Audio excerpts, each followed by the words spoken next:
from the new book, Murder the Truth, by New York Times reporter David Enrich, which comes out tomorrow. Quote, around the time that the first Trump administration began reshaping the federal judiciary, a handful of lawyers, judges, and politicians embarked on another quest, one that went far beyond the traditional efforts to complain about and sow distrust toward the media. Their goal was to eviscerate the long-standing Supreme Court rulings that shielded journalists, activists, and everyday citizens when they wrote or spoke critically about important people and institutions. Joining us now is David Enrich. He's business investigations editor at the New York Times. His new book is called Murder the Truth: Fear, the First Amendment, and a Secret Campaign to Protect the Powerful.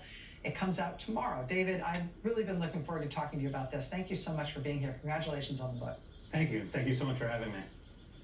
I have to say, I was hoping as I got toward the end of the book that you would reveal the big plan to save the First Amendment and save the free press. You have documented exhaustively how we got to this point where the legal protections for the press are so endangered. Do you think that there is a way to save the press and save these protections? I mean, I think that's going to really depend on how persuasive the media is and advocates for a free press are at pushing back against this concerted right-wing campaign to delegitimize and weaken the media, because for a great many years that campaign has been gaining momentum and gaining force, and I think it is really it's accelerated with the arrival of Trump and his allies. It predated them to a certain extent, certainly predated this current White House, but we're seeing those efforts very much intensifying just in the past 8 weeks alone. And so I think it's going to take a real concerted effort by the media to really improve its trustworthiness and be more transparent and accountable, but also really to just gain some support across the political spectrum, because the First Amendment protects everyone. It does not just protect mainstream media or liberal media, it protects conservative voices too. And I think that's an argument that needs to be articulated a lot more to people in positions of power right now, that when you mess with the First Amendment, you're messing with everyone's rights, not just a select few.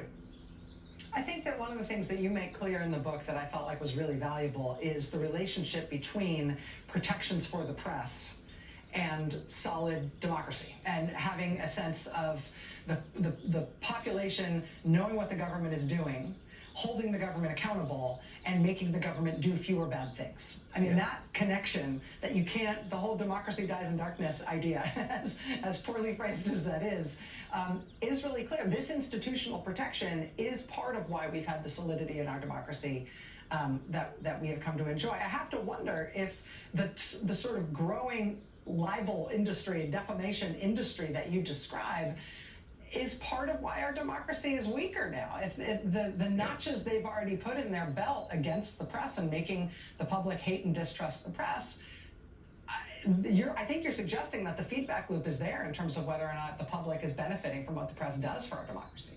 Yeah, I mean, I think there's no doubt that the public benefits greatly. And look, this is a story in the book about Trump and his allies, including his allies on the Supreme Court, weaponizing the law to try and silence critics. But it's also a story about how that campaign is already taking place and in many ways succeeding at a much more kind of granular local level. I mean, I talked to journalists, many of whose stories I tell in the book, all over the country, including many local and independent journalists who have been either sued or threatened into submission by local powerful people, whether it's a local real estate developer or their mayor or someone like that. And so we're seeing up and down the food chain, whether it's at an international or national level or a very kind of community-based level, that the tactics of threatening the media, suing the media, and trying to weaken the legal protections that prevent these frivolous lawsuits against the media, this is part of a big campaign that I think has not really been written about and talked about as much as it needs to be, because it's right there, but people have not connected the dots as much as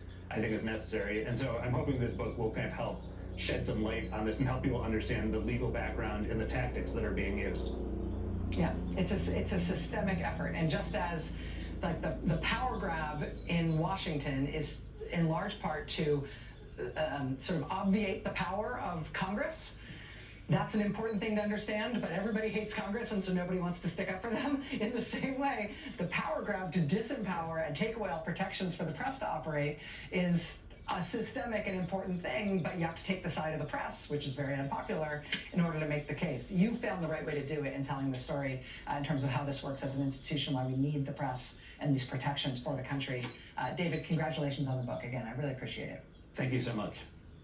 David Emrich's new book is called Murder the Truth, Fear the First Amendment and a Secret Campaign to Protect the Powerful. It is a really, really, really important contribution that's worth understanding right now. All right, we'll be right back.